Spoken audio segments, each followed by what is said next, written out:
when I was talking to Dr. Malamud, he said, you're going to lose your hair. And I was like, I don't want to lose my hair. Can you give me something where I don't lose my hair? Because we don't have something like that.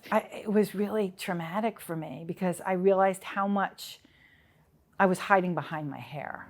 I had my regular mammogram in October of 2022, and lo and behold, I was diagnosed with breast cancer. I wasn't really surprised though, because I had had 2 previous biopsies and I knew I was at high risk because of my sister. I didn't know about the genetic mutation that she had until she told me. She said, oh my goodness, I have this ATM gene mutation. I met with Dr. Anderson here at Nuvance Health, and she was wonderful. I recommend genetic testing for all of my patients with breast cancer. It's also the recommendation of the American Society of Breast Surgeons and the American Society of Clinical Oncology.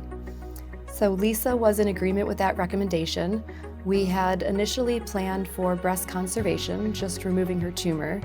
But after her genetic testing, we found out that she had a high-risk gene called an ATM gene that was increasing her risk for not just getting breast cancer once, but potentially getting breast cancer again in the future.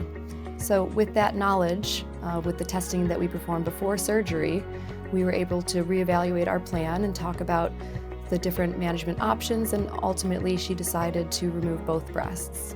In that case, we still want to make sure that her chest is as flat as possible, that we don't have extra skin, that her scars are even and symmetric. So there is absolutely still a role for that oncoplastic technique within a total mastectomy. Most of our patients who have a mastectomy go home the next day and do very well. Living with that, am I going to get it? Am I going to get it? Am I going to get it over years and years and years? It gets very draining, and I just wanted it gone. I wanted that fear gone, and I'm very glad I did. I really am. Never have to wear a bra again. It's a beautiful thing. Our first discussion was, what do we do now? How do we make certain that this disease does not come back again?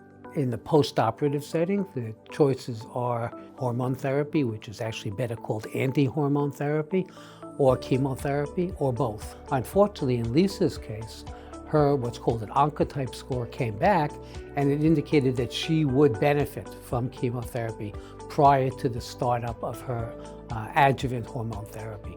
And that was our tactic. So she got a program that was designed for her that incorporated 2 chemotherapy drugs and was finished within 12 weeks. Chemo does a lot of nasty things to your body. I think the worst thing about it is it turns your taste and smell, and it's kind of like living in a chemical waste dump on the regular. One of the things that multiple people had said was, before your second chemo, cut your hair really short. After my second chemo, it was starting to clog the drain. So John shaved my head for me.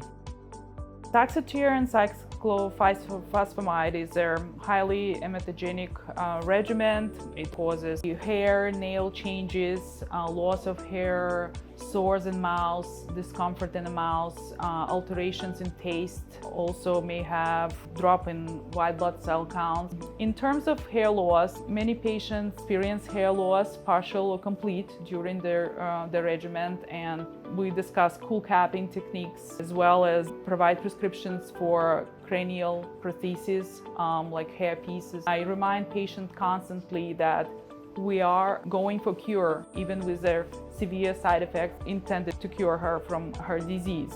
I worked through everything.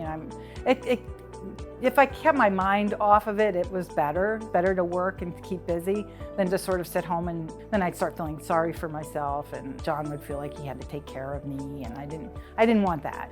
And then radiation was a breeze compared to chemo, and the people are great. The kind of radiation that we do for someone who has had a mastectomy is we treat the area that's left behind after the breast has been removed, and then we also treat the regional lymph nodes in the area, all of which might be at risk for harboring tiny microscopic cells that could have been left behind after the surgery. And for women who have lymph nodes involved, radiation will help reduce the risk of local recurrence in the area and also improve breast cancer-specific survival. And that's why we ended up proceeding with radiation for Lisa.